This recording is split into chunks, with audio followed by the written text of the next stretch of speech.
están? Muy bienvenidas y bienvenidos a Aquí se debate en CNN Chile, un espacio donde les presentamos a los candidatos a la Convención Constituyente. ¿Quiénes nos acompañan en esta oportunidad? Se los presentamos a continuación. Esta noche en el panel de Aquí se debate hay duelo de abogados. Participa el candidato por el Distrito 17, Cristian Viera, presentándose como independiente en la lista del apruebo. Comparte panel con el abogado independiente Luis Silva, que compite por la lista de Chile Vamos en un cupo de republicanos en el Distrito 13. Completa la mesa la abogada Catalina Lagos, representante del Partido Socialista en la lista del apruebo y que busca quedarse con un escaño en el Distrito 10. ¿Duelo de abogados o bancada de abogados? Bueno, acá los tenemos en el estudio de CNN Chile y le vamos a pedir a los tres invitados, dos invitados, una invitada, y Catalina Lagos va precisamente en un minuto de reloj a hacer su presentación. ¿Qué la mueve a ser candidata constituyente, Catalina? Bienvenida. Muchas gracias. Bueno, como abogada, profesora de Derecho y feminista, he dedicado mi vida a la promoción y defensa de los derechos humanos y la igualdad de género. Tengo la convicción de que se requieren profundas transformaciones sociales en nuestro país, al igual que lo manifestaron miles de chilenos y chilenas a partir del estallido social. Para eso se necesita una nueva constitución con potencial transformador y vocación emancipadora, que nos permita avanzar hacia un Estado social y democrático de derecho, reconocer y garantizar derechos sociales como la salud, la educación, la previsión social, ¿cierto? Profundizar la democracia, avanzando hacia una democracia representativa, participativa y paritaria, y consagrar un Estado plurinacional. Creo que puedo aportar incorporando en el debate constitucional la perspectiva de género y el enfoque de derechos humanos. Gracias, Catalina. Nos vamos a nuestro siguiente invitado, Luis Silva. Le damos la bienvenida también a Aquí se debate en CNN Chile y tiene un minuto de reloj para que haga su presentación que lo mueve para ser candidato constituyente. Muchas gracias, Grecia. Soy abogado, doctor en Derecho y profesor de Derecho Constitucional hace prácticamente 18 años. Ser constituyente representa para mí un tránsito muy natural en la vocación de servicio que ha motivado mi labor docente durante todo este tiempo. Quiero, por otra parte, hacerme cargo de las carencias del Distrito 13. Ahí se encuentran brechas importantes de desigualdad. Solo por mencionar un ejemplo, soy el único abogado constitucionalista que va como candidato por el distrito. Y tomar esas carencias y proyectarlas en una nueva constitución. Por último, quiero ser constituyente para abogar por una constitución corta, porque va a ser más sustentable, más integradora y más respetuosa de los derechos de las futuras generaciones para darse sus propias reglas. Muchas gracias, Luis. Y Cristian Viera, bienvenido también. Aquí se debate. Un minuto para que nos cuente por qué va a ser candidato constituyente. Buenas noches, Fresi. Muchas gracias por la invitación. Este proceso es un proceso inédito y extraordinario. Por primera vez en toda la historia de Chile, tenemos la posibilidad de discutir una constitución. Si miramos la historia, siempre las constituciones han sido hechas y construidas por la fuerza y desde las oligarquías. Este proceso constituyente surge de abajo hacia arriba, no de arriba hacia abajo. ¿Y cuál sería mi compromiso? Me comprometo con un proyecto, como señalaba Catalina, un proyecto transformador. ¿Y eso en qué se traduce? Principalmente en una fórmula política. El Estado social y democrático de derecho y sobre todo que significa un proyecto transformador y con emancipación para las personas. Muchas gracias, Cristian, a los tres. Y bueno, en esta oportunidad ha sido además en un contexto movido, el de los últimos días sobre todo, la última semana. ¿Y por qué? Porque estamos a 2 meses ya exactamente para una gran elección. No solamente son los candidatos a la Convención Constituyente, también alcaldes, gobernadores y aquellos que van en abril próximo se están preparando y se dio el inicio a esta época de campaña. Vamos a ver la nota que preparó Josefina de la Fuente. Tenemos que nos den la verde, ahora sí. Quedan 2 meses para las inéditas elecciones del 11 de abril y los comandos electorales sacan sus mejores apuestas a la calle. Y aunque el volanteo tuvo de dulce y de agraz para la republicana Mary Rose McGill, no le importa nada. Pésimo. Tiene un encanto. No hay tiempo que perder para apoyar las campañas de miles de candidatos de la mega elección que iniciaron su periodo de propaganda electoral este miércoles en medio de restricciones sanitarias.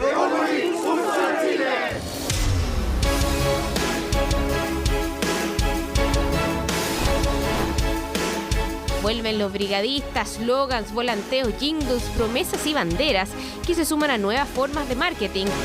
El próximo mes se instala la propaganda en la vía pública. Por lo menos la del 11 de abril va a ser la más importante, diría yo, y el desafío más relevante del servicio electoral. En abril se eligen gobernadores, alcaldes y concejales, pero la elección de 155 constituyentes se roba las miradas. El objetivo de la mayoría es dar a conocer las propuestas de manera creativa. Y Henry, ¿por qué la gente tiene que votar por ti? Bueno, como dice la Cata Pulido, que va de candidata a concejal acá por Las Condes, porque es rico e inteligente, Henry Boyce constituyente. No, broma. Porque yo soy joven, soy independiente y tengo experiencia en Derecho Constitucional.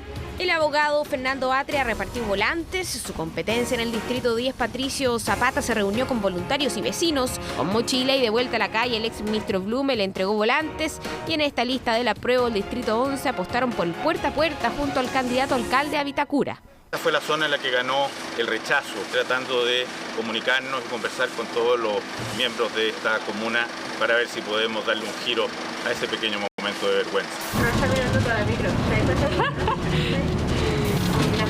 La candidata feminista Antonia Orellana quiere hacer una campaña lúdica, aunque eso le cueste subir y bajar de la micro esta Constitución XL, donde la ciudadanía escribe sus propuestas. Estuvimos 12 horas en nuestro primer día de campaña, vamos con todo lo que aprendimos y conversamos con la gente respecto a sus prioridades para la Convención Constitucional y sus anhelos respecto al proceso constituyente, pero sobre todo tomando medidas de prevención del COVID.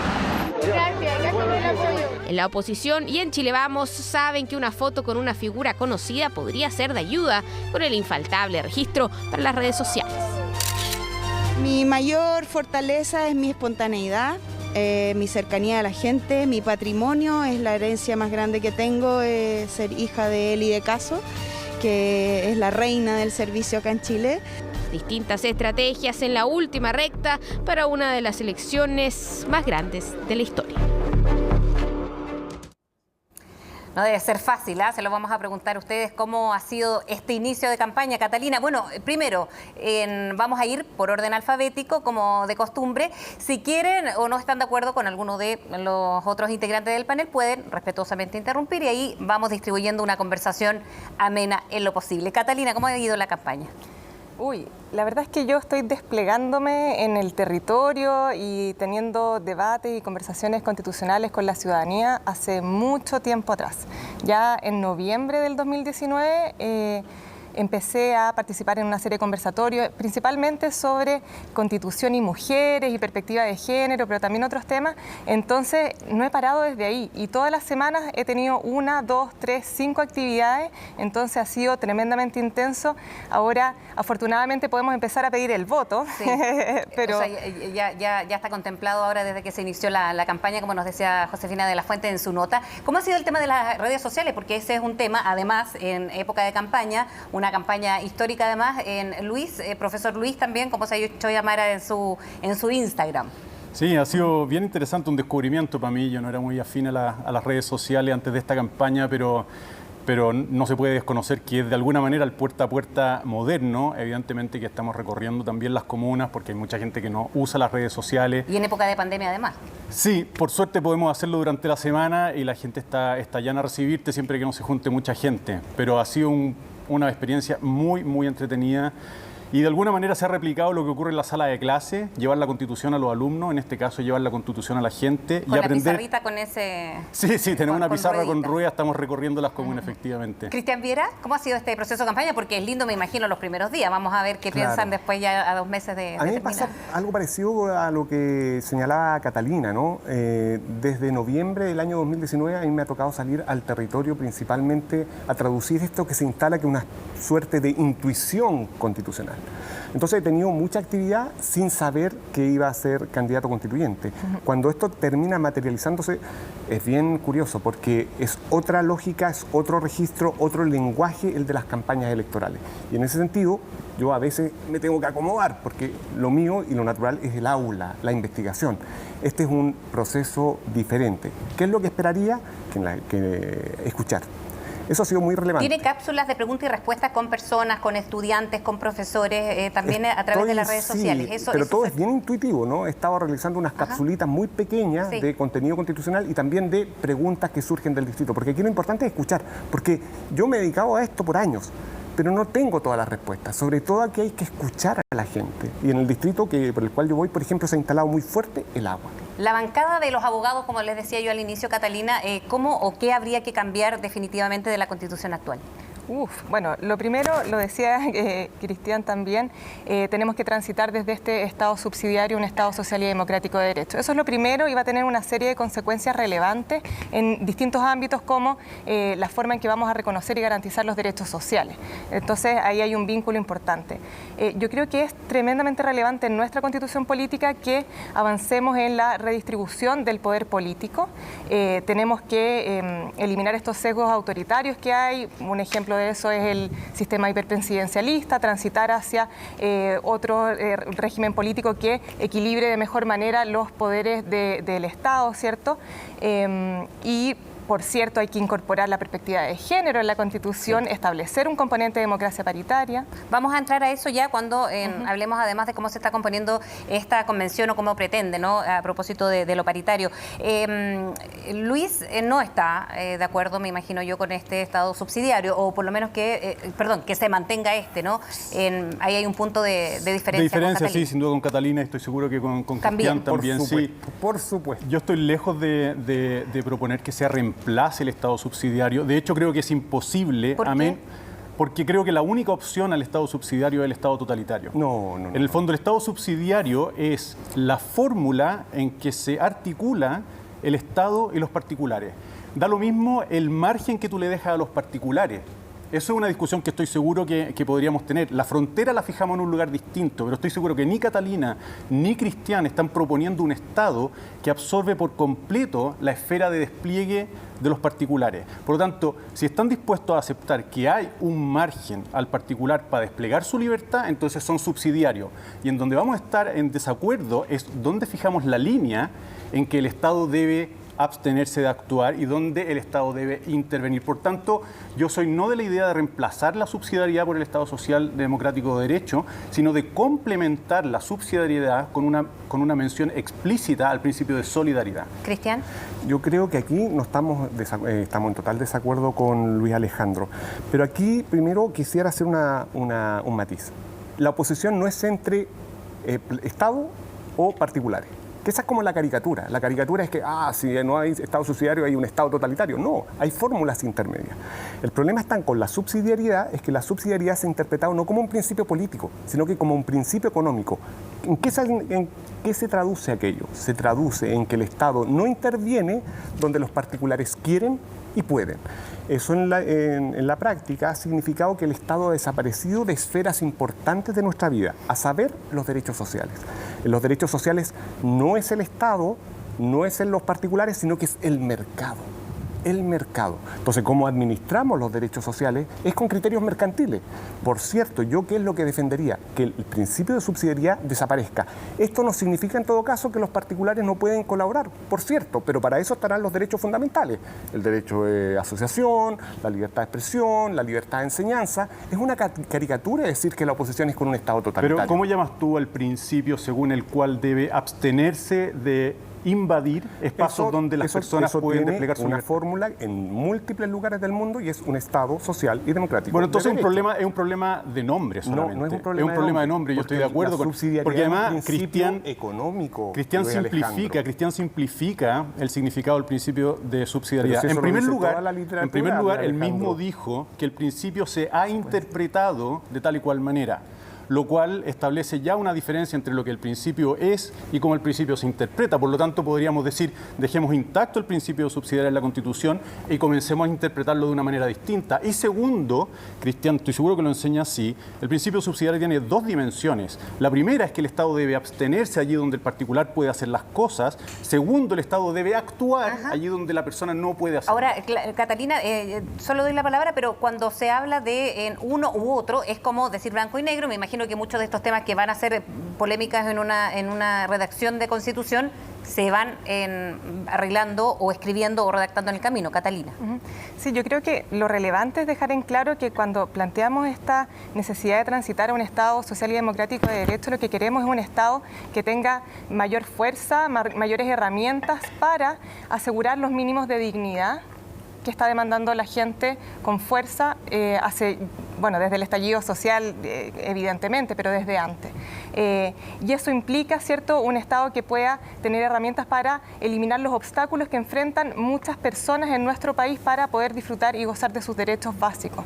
Y en ese sentido yo creo que es lo relevante y es lo que a mí me gustaría que quedara de esta conversación. Queremos avanzar hacia allá, hacia garantizar los mínimos de dignidad para las y los chilenos y para todos los habitantes de este país. Y cuando Luis dice que es o subsidiario o totalitario. Es que yo no estoy de acuerdo con la interpretación de Luis. Creo que estoy de acuerdo con Cristian en que la interpretación que se ha dado del Estado subsidiario en nuestro país y el fuerte cariz económico que se le ha dado ha implicado en la práctica que los particulares han tomado un rol prioritario, incluso en la satisfacción de los derechos sociales, que son los que garantizan la dignidad, de manera tal que el Estado ha permanecido atrás, sin facultades para que las personas no mueran por que no tienen acceso al derecho a la salud, no se vean incapacitados de tener una educación de calidad y decente. Entonces, yo creo que por ahí va más bien como poniéndolo en términos sencillos. ¿Y qué se ha hecho en el último tiempo? Porque también hay que empezar a hacer historia. Cristian. Sí, yo quisiera decir aquí, de nuevo con Luis Alejandro, hay que matizar, porque dice Luis Alejandro, no, mira, es un problema de interpretación. Vale, lo puedo conceder, pero ¿hasta cuándo este principio ha sido hegemónico? Hasta el año 2015. Toda la literatura, y tú lo conoces bien, toda la literatura sobre la subsidiariedad habla en el sentido que lo señalé al comienzo, estado de abstención. De hecho, hay algunos textos bien interesantes que son como joyitas que dicen en materia de educación, el Estado ojalá que no tenga ninguna escuela, porque la subsidiariedad, ¿dónde se juega lo relevante? Sobre todo en materia de derechos sociales. Y no es caricatura decir que ahí el Estado ha desaparecido, que ojo, no significa que no estén los particulares. Una cosa y con esto termino. Mis hijos están en un colegio católico, no pasa nada. Tal vez los hijos de ustedes están en un colegio laico, no pasa nada. Pueden intervenir los particulares. Lo relevante es que en la esfera de los derechos sociales, y eso es un Estado social y democrático de derecho, que no subsidiaría, es que desaparezca el mercado. ¿Cómo se tiene que definir algunos, por ejemplo, salud o la misma educación? Comencemos con la salud, Catalina, era para avanzar también en eso. Usted trabajó en el gobierno de Michelle Bachelet y claro, aquí se habla mucho de cambiar algunos sistemas, pero que también se han reforzado en gobiernos o de la concertación, de la nueva mayoría.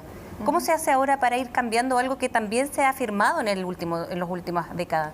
Bueno, pero se ha firmado también porque tenemos una constitución que opera bajo esa lógica y que ha sido una constitución que, como en el lenguaje de otro candidato de mi distrito, tiene muchas trampas y ha impedido que podamos modificar en lo sustancial este sustrato subsidiario, de manera tal que nos hemos tenido que mantener atados, como el propio ideólogo de la Constitución, Jaime Guzmán, lo planteó, atados a este modelo que se instituyó con la Constitución de la dictadura cívico-militar, de manera tal que ahora vamos a tener la oportunidad histórica, como decía Cristian, de avanzar hacia un Estado social y democrático de derechos que nos permita instaurar, por ejemplo, un derecho a la salud con un sistema nacional de salud, que nos permita garantizar este derecho de manera universal, gratuita y de calidad. Luis, ¿está de acuerdo? No, o sea... ¿Cómo debiese verse la salud? ¿Cómo debiese incluirse o garantizarse un sistema de salud como ahora, público-privado, como la Constitución actual, o tener acceso, como lo hemos visto en los últimos días con la vacuna? Por ejemplo, que ha sido ejemplo mundial, dicen, y un orgullo además para los chilenos. Efectivamente, lo cual es el mejor ejemplo de que la Constitución no es el obstáculo. El ejemplo que tú me pones, ¿no?, de la vacunación masiva en Chile, en donde se ha gastado una plata que no estaba prevista, por supuesto, para esto, en el marco de una Constitución que acusan como un obstáculo a este tipo de política, es precisamente el ejemplo que prueba que la Constitución, el texto de la Constitución, no es un obstáculo. De hecho, el programa Auge, que fue un paso muy importante en la satisfacción de la salud desde el Estado, se hizo sin tocarle una coma a la Constitución. Por lo tanto, el problema es de énfasis, y yo estoy de acuerdo en robustecer la forma en que el Estado provee de servicios como la salud o robustecer la participación que tienen las pensiones. Pero si lo que proponen Catalina y Cristian es sacar a los particulares de la escena e impedirles satisfacer ellos también estas necesidades básicas, yo no estoy de acuerdo. Ahora, la salvedad es que la vacuna es extraordinario, eso no ocurre todos los días con el acceso a la salud y estamos en pandemia. Cristian Viera. Yo creo que de nuevo estamos caricaturizando. Yo no he dicho, y Catalina tampoco, que tienen que desaparecer los particulares. Eso es demonizar una determinada propuesta que no es la que ocurre, al menos con las categorías que yo trabajo. Yo trabajo con las categorías del constitucionalismo alemán, que es lo que he dicho, Estado Social y Democrático de Derecho. Esto no es Corea del Norte. ¿Bien? Entonces eso no significa que desaparezcan los particulares. El punto está, y quiero insistir en esto, desaparece el mercado. Por ejemplo, lo primero que uno tiene que hacer si va a atenderse, tiene que pasar por caja. Eso es absurdo. Cuando se entiende la educación como un derecho social, no es por caja el primer trámite que uno tiene que hacer. Y eso surge ¿desde dónde? Desde la Constitución. Estoy de acuerdo con Luis Alejandro. Estos son problemas que tienen que ser desarrollados por la ley. Pero para poder cambiar la ley es necesario sacar los obstáculos que están en la Constitución. Hablemos de la familia, ¿cómo debe contemplarse en la próxima Constitución, Catalina? Buena pregunta. Yo no incluiría la familia en la Constitución. Ahora, si es que se debate respecto de su incorporación, yo creo que lo que tiene que hacerse como mínimo es consagrar un concepto de familia que admita la diversidad, que no sea discriminatorio en razón de la orientación sexual, bueno, ni de la identidad de género, y que no sea basada en el matrimonio. Familia, Luis. Yo robustecería el lugar de la familia en el orden constitucional, por lo tanto ampliaría el reconocimiento que ya hace el texto actual a la familia, por varias razones. La primera, fíjate, creo que podemos encontrarla en una de las causas del estallido social, que es la falta de empatía, es la falta de solidaridad, que se hizo manifiesta en esa expresión de la ciudadanía. ¿Y por qué hago esta conexión? Porque la familia es el primer lugar donde aprendemos a convivir. ¿En el Chile actual? En ¿Qué Chile, tipo de o sea, familia? en Chile ¿Familia siempre. homoparental? Porque eso es la discusión también, de cómo si es que la familia se redacta en una nueva constitución, qué tipo de familia, que es una familia distinta a la que entendíamos hace 40 años. Yo no lo especificaría, de hecho no se especifica. Hoy día la unión de Mi pregunta es, ¿debiese especificarse en distintos tipos de familia? No, yo no lo especificaría, no, yo dejaría la palabra familia, y de hecho aquí a mí me gustaría que no se toque, porque creo que hay una idealización en el término que es sano para la convivencia política. Y te lo ilustro con un ejemplo. Cuando la Constitución dice que se asegura a todas las personas un medio ambiente libre de contaminación, se está asegurando un ideal. Nuestro medio ambiente no está libre de contaminación, no lo ha estado y no lo va a estar jamás. Y sin embargo, yo por lo menos no estoy dispuesto a que se renuncie a una fórmula como esa en la Constitución. Creo que con la familia se puede hacer algo semejante, sin especificar qué tipo de familia. ¿Pero eso no cierra las puertas, por ejemplo, a parejas homosexuales? No las cierra. De hecho, no las ha cerrado en Chile hoy. Si se aprueba la ley de matrimonio homosexual que se está discutiendo, no se tiene por qué tocar la Constitución. Se aprobó la unión de acuerdo civil sin tocar la Constitución. Por lo tanto, tú puedes dejar el término de familia intacto, y de hecho creo yo que es mucho más integrador dejarlo así, sin especificarlo, que especificarlo, porque entonces en el futuro podemos encontrarnos con nuevas formas que digan yo también quiero estar allí. Y es muy probable que vayamos cambiando. Cristian Viera. Es interesante la pregunta por la familia. El texto actual dice la familia es el núcleo fundamental de la sociedad. Yo con Catalina no estoy seguro de si es una fórmula que debería constitucionalizarse. Pero si se va a constitucionalizar, yo lo haría en plural, las familias. Y es curioso, comparto el diagnóstico de Luis Alejandro. Mira, el año 1994 se presentó por primera vez un proyecto que establecía el divorcio con disolución de vínculo. El año 94 fue declarado inadmisible. ¿Qué significa inadmisible? ¿Sabéis qué? Aquí esto no lo podemos conversar porque es contrario a la Constitución. Tuvieron que pasar 10 años para que esa interpretación cambiara, porque es una ley que es del año 2004. Cuando se discutió la ley de filiación, que es la igualación de los hijos, de nuevo, los conservadores, los sospechosos de siempre, como digo a mis estudiantes, que decían, es inconstitucional. Cuando se discutió el AUC, exactamente lo mismo. No, es contrario a la Constitución, porque ¿qué es lo que se discute en el Congreso? Que la familia está asociada al matrimonio. ¿Qué es lo que creo yo?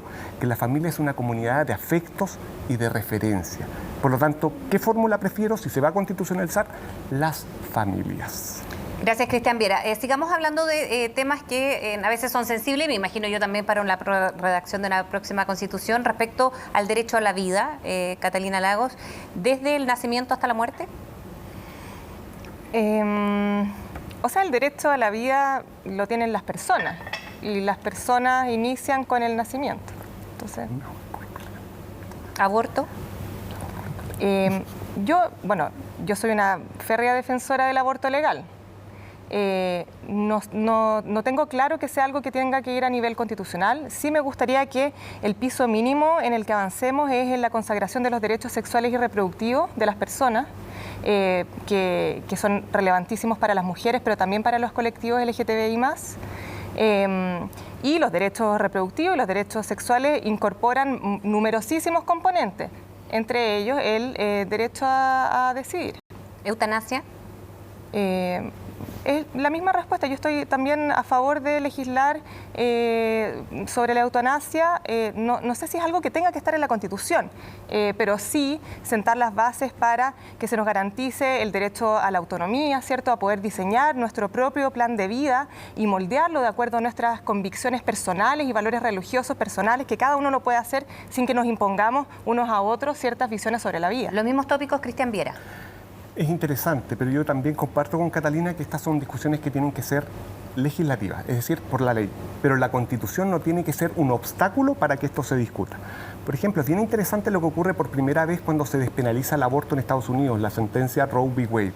En uno de los considerandos, lamentablemente se termina resolviendo eso en los tribunales. Yo creo que esto se debe resolver en los congresos nacionales. Pero en esa sentencia dice, miren, desde los orígenes de la humanidad, desde Aristóteles, citan los Epicurio y todo lo demás, no hay acuerdo en torno a cuál es el origen de la vida. ¿Somos nosotros los encargados de definir aquello? No. ¿Y qué es lo que hace? Deja abierta para que esta discusión se dé en los espacios democráticos. La Constitución no tiene que cerrar esto. Lo que tiene que hacer es abrir. ¿A dónde? Al espacio de la discusión política, que en este caso será la ley. A mí personalmente me parece demasiado importante definir desde cuándo estamos frente a un ser humano y hasta cuándo estamos frente a un ser humano, desde el punto de vista constitucional, porque en definitiva la Constitución y todo lo que la Constitución ordena está al servicio de la persona humana. Y yo definitivamente suscribo una tesis que defiende la existencia de la persona humana desde la concepción, no desde el nacimiento, como definió el Tribunal Constitucional. Es una concepción personal. No es personal, y si es personal, fíjate que es tremendamente peligrosa. Porque cuando que termine la idea Luis Silva y después Cristian Viera. Lo que hizo el Tribunal Constitucional fue reconocer que lo que había en el vientre de la mujer hasta el momento del nacimiento era un ser humano. Eso lo dice explícitamente. Pero no se le va a proteger la vida porque no es persona, dice. Ese condicionamiento que establece el Tribunal Constitucional en su sentencia al distinguir entre ser humano y persona es exactamente el mismo que sostuvo la esclavitud. Nadie negaba que los esclavos negros eran seres humanos, sin embargo se les negaba la condición de persona. Por lo tanto, el Tribunal Constitucional ha establecido un precedente tremendamente dañino constitucionalmente. Por lo tanto, defender la vida del que está por nacer desde la concepción hasta la muerte natural, por lo tanto yo excluyo la eutanasia, es tremendamente importante desde el punto de vista constitucional y no es una cuestión simplemente valórica, es realmente estamos definiendo el tipo de sociedad que Dos vamos a construir. preguntas antes de los descargos o en la contra de Cristian Viera, los contraargumentos. ¿Qué pasa entonces cuando el dolor ya no se soporta, que es uno de los temas en discusión de la eutanasia, Luis, o el derecho de la mujer a elegir los derechos de la mujer, en definitiva? Sí. Obviamente que los casos son tremendamente dramáticos y yo no quiero entrar en el detalle de ninguno de ellos porque nunca vamos a tener todos los antecedentes. Tampoco juzgo a nadie que desee la muerte, ni para sí, ni para sus parientes, ni que haya abortado, ni que desee abortar. Esa cuestión está fuera de discusión, yo no entro allí, ¿vale? Pero creo que el Estado, la Constitución en este caso, no debe renunciar por esos casos a una definición que es angular a la sociedad que queremos construir. Y cuando nosotros asumimos una distinción entre ser humano y persona, de la que colgamos la protección de esa persona, me parece que estamos poniendo dinamita en los fundamentos. Cristian Viera. Yo creo que la opinión de Luis Alejandro es una opinión valiosa, respetable, pero es su convicción personal. Yo creo que está en disputa y de hecho múltiples legislaciones en muchos lugares del mundo tienen esta misma discusión, que es acerca del origen de la vida. Pero esto además uno tiene que relacionarlo con los derechos sexuales y reproductivos, y no solamente eso, sino que con la autonomía de las mujeres. Yo creo que una esfera es la convicción personal y otra esfera es la discusión política que podemos dar sobre este punto. Yo, por ejemplo, tal vez puedo compartir el pensamiento de Luis Alejandro sobre el punto, pero mi pensamiento no es obstáculo a que yo universalice, crea que para todos y todas esta es la concepción. Por eso digo que esto tiene que ser discutido en el Congreso, y que es lo que acaban de hacer en Argentina, y gracias a qué, al potente movimiento feminista. Catalina. Me imagino, Catalina, si quiere agregar algo. No, me gustaría meter una cuña porque es curioso y me gustaría escuchar la justificación. Es curioso que Cristian y supongo que Catalina sean tan cautelosos para imponer esta convicción sobre el resto y al mismo tiempo defiendan con tanto ahínco un Estado social y democrático de derecho que también supone una determinada convicción, por lo menos comparado conmigo. Entonces, ¿por qué tan enfáticos para defender unas determinadas convicciones, sin escrúpulos para, entre comillas, imponerlas en el resto del país, y sin embargo tan escrupulosos para imponer otras convicciones? ¿Cuál es la diferencia? Catalina, me imagino que tiene algo que aportar. Sí, bueno, a ver, me parece graciosa la forma en que lo plantea Luis, pero en cuanto a el Estado social y democrático de derecho, lo que estamos exigiendo es dignidad para todas las personas. Y esos mínimos de dignidad se garantizan, ¿cierto?, a través de la satisfacción de los derechos sociales. En el caso de los derechos sexuales y reproductivos, y en particular el derecho a decidir sobre el aborto, también estamos asegurando un mínimo de dignidad. Entonces, esa es la piedra angular del discurso, por lo menos del mío. La dignidad de los seres humanos, y las mujeres somos seres humanos y tenemos derecho a decidir si continuar o no con un embarazo. Además, si es que estamos hablando de aborto legal, por ejemplo, el proyecto que se está discutiendo hoy en día en la Cámara de Diputados, fija un límite de 14 semanas para interrumpir el embarazo, de manera tal que no es un proyecto en que yo en cualquier minuto puedo llegar y poner término a la gestación, sino que pone un límite que lo que busca es equilibrar la protección del que está por nacer con los derechos de la mujer a finalmente tomar decisiones sobre su propio plan de vida. Entonces, ahí hay un equilibrio, no hay una imposición. Si una mujer no quiere practicarse un aborto, que no lo haga, pero la dignidad no es algo que podamos permitirle a la gente o no decidir si quiere vivir dignamente. Tenemos que establecer las condiciones para que todos los seres humanos puedan tener ese mínimo de dignidad asegurado. Y ese es el centro del discurso. No, que a mí siempre me ha intrigado cómo justifican desde la perspectiva del aborto el problema del vientre por subrogación. Tú sabes que hoy día tú puedes arrendar el vientre de otra persona para que se geste tu hijo y te lo tiene que entregar después de que nace. Y la pregunta es, ¿cómo se justifica esa transacción si es que se supone que lo que se está gestando allí es el cuerpo de la mujer? Es decir, no sé si me explico, pero es un problema que a mí siempre me ha parecido súper intrigante desde el punto de vista del aborto, sobre todo cuando se argumenta desde el derecho que la mujer tiene sobre su propio cuerpo. Yo quisiera volver un poco a la interpelación de Luis Alejandro sobre el Estado social, que con mucho ímpetu ya es una buena provocación, ¿no? Y yo lo primero que quisiera hacer es celebrar esto. La discusión constitucional es esto, no tenemos que estar de acuerdo. Las discusiones además van a ser ásperas. Y me imagino que van a ser así. Claro, ojalá. No, y que no estemos de acuerdo, enhorabuena, ¿no? En eso es la discusión constitucional, porque lo que están en juego son ideas. Y en esas ideas lo que tenemos que hacer es conversar hasta llegar a un acuerdo. Bueno, yo lo que voy a tratar de hacer es convencer a Luis Alejandro, o persuadir más bien, de que efectivamente la fórmula Estado social y democrático de derecho, que existe en múltiples países desarrollados, no es precisamente Corea del Norte, que es la caricatura con la cual a la cual me quiere llevar, tiene un fundamento, a saber, la dignidad de las personas. ¿Por qué? Porque se traduce en derechos sociales. ¿Qué significa eso? Satisfacer las necesidades básicas de existencia de los ciudadanos de este país. De eso estamos hablando. No estamos hablando de imponer algo, estamos hablando de dignidad humana. Eso es el Estado social. Ahora, ¿qué significa? ¿Puedo preguntar qué significa eso exactamente? Muy bien. ¿O qué significaría eso en la nueva Constitución? Pregúntele y le responde. Muy bien, es una estupenda pregunta y es la clásica. Cuando conversamos, somos dignos, vale. Es una muy buena pregunta. ¿Qué es la dignidad? Y tú sabes muy bien que la dignidad es un concepto jabonoso. Sí, no, eso no me interesa, esa respuesta honestamente no me interesa. Pero ¿qué es lo que intuimos acerca de la dignidad? ¿Qué es lo que significa? Que nosotros las personas tenemos un valor especial. ¿Y eso qué es lo que significa? Que hay ciertas necesidades que no están satisfechas para todos y todas, que hay ciertas necesidades que dependen de nuestras capacidades de pago para poder vivir. Y eso no puede ser. Ahora, pero no tú estás de ser. acuerdo que podemos cambiar el modelo y que la satisfacción no dependa de nuestra capacidad de pago, pero que va a ser imposible que no dependa de la capacidad de pago del Estado. ¿Tú estás de acuerdo con eso, no? Es decir, al final alguien paga. Muy bien. Vamos a seguir Voy yo, hablando, Catalina. por supuesto, porque estamos en Aquí se debate. Vamos a hacer una pausa para que ahí tengan tiempo también de tomar agua, de seguir el debate fuera de cámara y ya estamos. Bien, estamos de vuelta en Aquí se debate en CNN Chile, ahora con la entrevista relámpago, una entrevista a cada uno de nuestros invitados de 2 minutos de reloj y que como siempre comenzamos por orden alfabético. Vamos a comenzar con Catalina Lagos preguntándole a propósito de que fue una de las mujeres que firmó la carta en la candidatura de Paula Narváez. ¿Por qué Paula Narváez, no Heraldo Muñoz, no Jimena Rincón? A ver, Paula Narváez porque es mujer, pero además Paula Narváez porque tiene un liderazgo que es horizontal.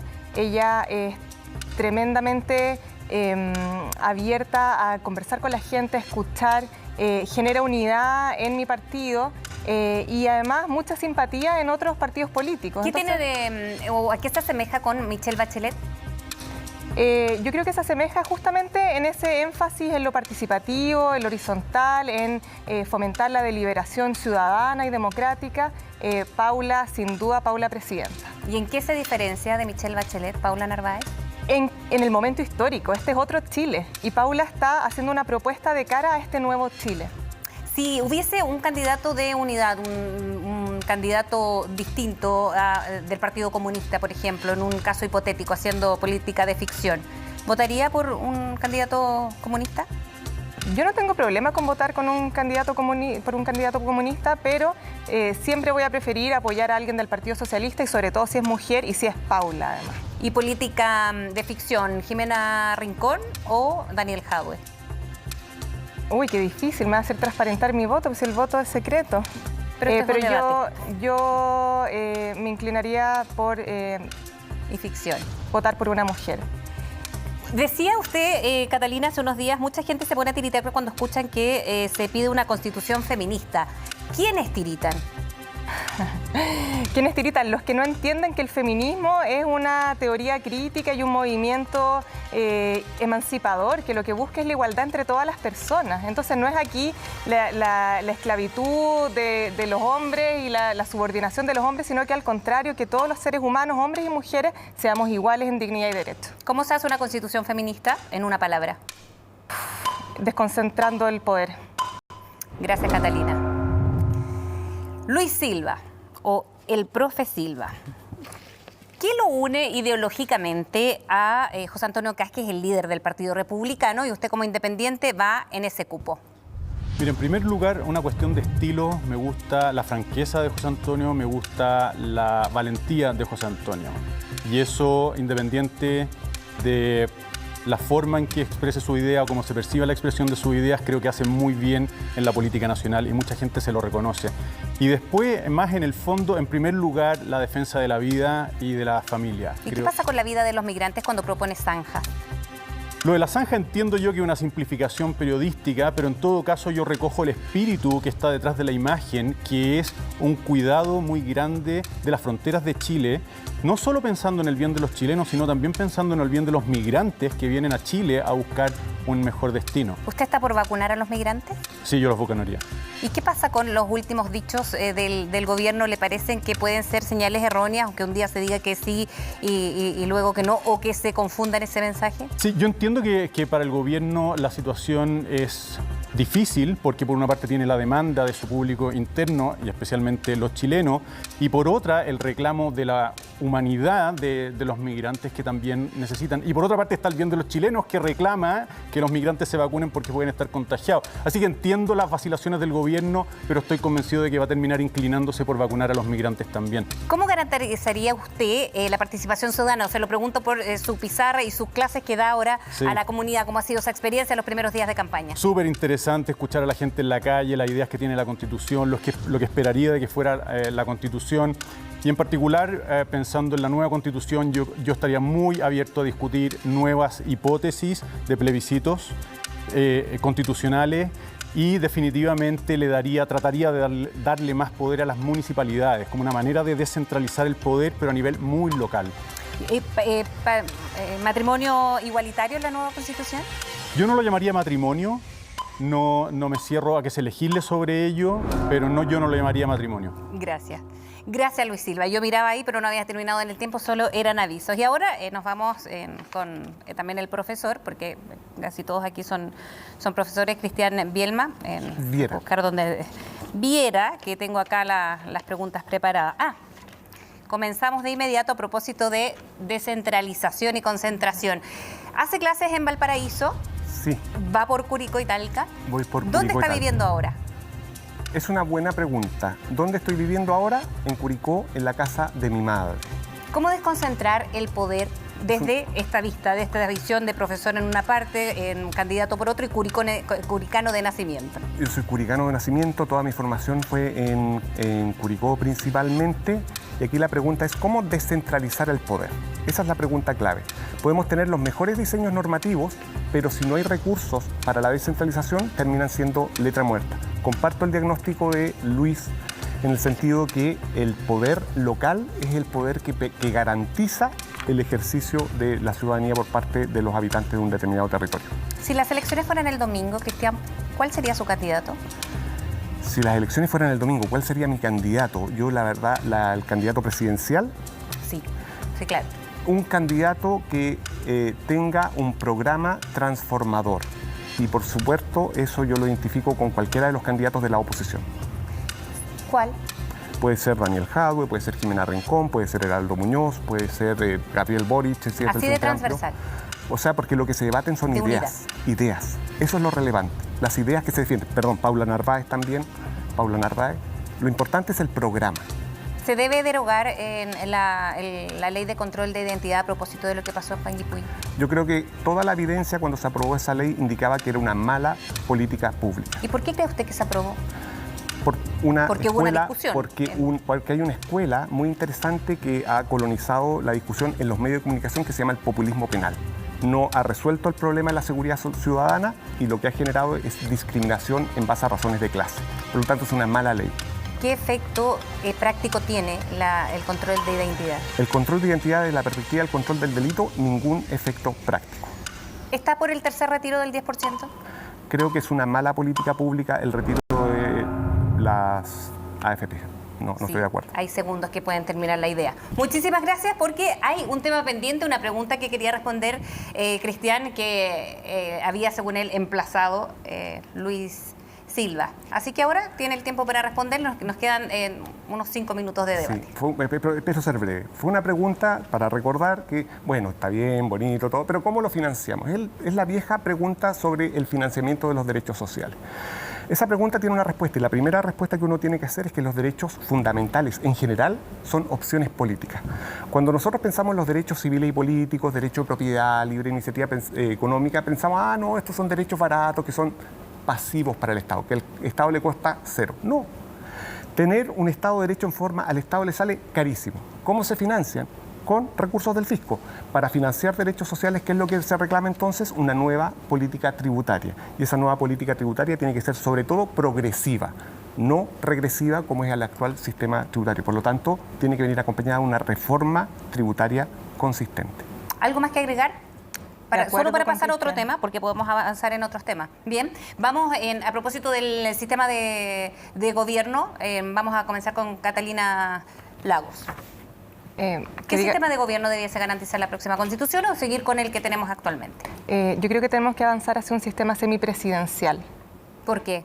Porque eso nos va a permitir hacer frente a crisis políticas como la que tenemos hoy día, en que tenemos un presidente de la República que no tiene una mayoría en el Congreso y de manera tal que no puede llevar a cabo su agenda política y el sistema semipresidencial permitiría, ¿cierto?, brindar soluciones democráticas a ese tipo de crisis de mejor manera. Y un sistema parlamentario, estamos muy alicaídos en el respaldo ciudadano que tienen con el Parlamento en la actualidad en Chile. No, a mí en general me gusta el sistema parlamentario, pero creo que el tránsito cultural de Chile de un sistema hiperpresidencialista a uno parlamentario sería demasiado radical y me parece que la fórmula del semipresidencialismo nos permitiría avanzar adecuadamente en la solución de problemas políticos que tenemos hoy día, pero sin un impacto cultural tan grande. Luis Silva. Yo definitivamente me inclino por defender un sistema presidencial. Como el actual. Pueden haber ajustes al actual, pero definitivamente no me gusta un sistema en donde el Congreso adquiere demasiado protagonismo en el gobierno, porque eso es el sistema presidencial, es el Congreso interviniendo en el gobierno, ya no la legislación, que es su competencia esencial. De hecho, los países que tienen estos sistemas presidenciales, aparte de que tienen otra tradición, y eso es algo que no se puede desconocer, Chile tuvo un experimento de hecho, ¿no?, de semipresidencialismo entre el 91 y el 25, más o menos, y no es un periodo especialmente glamoroso de la política chilena, ¿no? Es probablemente donde los partidos políticos adquieren mala reputación por primera vez. Y después, por otra, esta es una discusión que no puede hacerse al margen del sistema electoral, ¿no? Es una cuestión que muchas veces se deja de lado, pero un sistema electoral como el actual, que propende al fraccionamiento en múltiples partidos políticos, creo que hoy día son 8 los partidos políticos representados en el Congreso, hace prácticamente imposible gobernar, o, lo que es más peligroso, entrega al gobierno a minorías dentro del Congreso que pueden definir las mayorías. Cristian Viera. Es una pregunta espectacular, porque el sistema parlamentario a mí me encanta. A mí me tocó vivir en un momento en un país con régimen parlamentario y lo que es interesante... ¿Y están los tiempos, como decía Catalina? Déjame cerrar. Pero es culturalmente otro modelo. Entonces, en ese sentido, a mí me encantaría un régimen parlamentario, pero coincido con Catalina en que culturalmente es otra tradición. Me inclino también por un régimen semipresidencial. ¿Por qué? Porque el presidencialismo, como actualmente lo tenemos, es muy rígido, sobre todo en momentos de solución de crisis política. Entonces, esa rigidez impide que hoy no tengamos un gobierno, sino que tengamos un administrador. Entonces lo que desaparece es la política, porque toda la iniciativa es del gobierno y al no tener gobierno desaparece la política. Perdón. No, perdona que intervenga, que como anunciaste el cierre, sí, es simplemente agradecer a los vecinos del Distrito 13 la excelente acogida que me han dado y la paciencia para aguantar el arrastrar el pizarrón por sus comunas. con las rueditas. Para terminar, ¿Tribunal Constitucional, Catalina? ¿Sí o no? Tribunal Constitucional, yo partiría cambiándole el nombre porque creo que necesitamos simbólicamente, nos merecemos un tránsito, le pondría Corte Constitucional, pero mantendría un órgano autónomo constitucionalmente y le eliminaría la función de control preventivo de las leyes. Además, intervendría en su composición, determinando que fuera paritario, mitad de hombres, mitad de mujeres. Por cierto, que tenga una integración impar, porque hoy día ya vemos que tenemos problemas con eso. Sí. Yo le haría pequeños ajustes también, lo del control preventivo, abierto a discutirlo. Creo que aunque elimináramos el Tribunal Constitucional, la función que cumple va a seguir teniendo lugar, la va a asumir la Corte Suprema, nos guste o no. De hecho, ya la ha asumido, y por eso las peleas que vimos justo antes de octubre del 2019, también reduciría el número a 9 y después estudiaría un sistema para hacerlo responsable políticamente. Cristian. El control va a seguir existiendo, por lo tanto, o la Corte Suprema o el Tribunal Constitucional o como se llame, tiene que existir. La pregunta es cómo tiene que funcionar. Por de pronto, el control ante la promulgación de las leyes, que se llama control preventivo, tiene que desaparecer. Respecto del control que se hace posteriormente, tienen que modificarse para que no se transforme, como es hoy, ese control en una nueva instancia. Y por cierto, número impar, paritario y con un nuevo sistema de integración. Cristian Viera, muchísimas gracias. Luis Silva, Catalina Lagos, por haber estado en CNN Chile en Aquí se debate. Muchas que se vaya muy bien. Gracias. Suerte a los tres. Y a ustedes muchas gracias por habernos acompañado. Sigan en compañía siempre de CNN Chile. Nos vemos.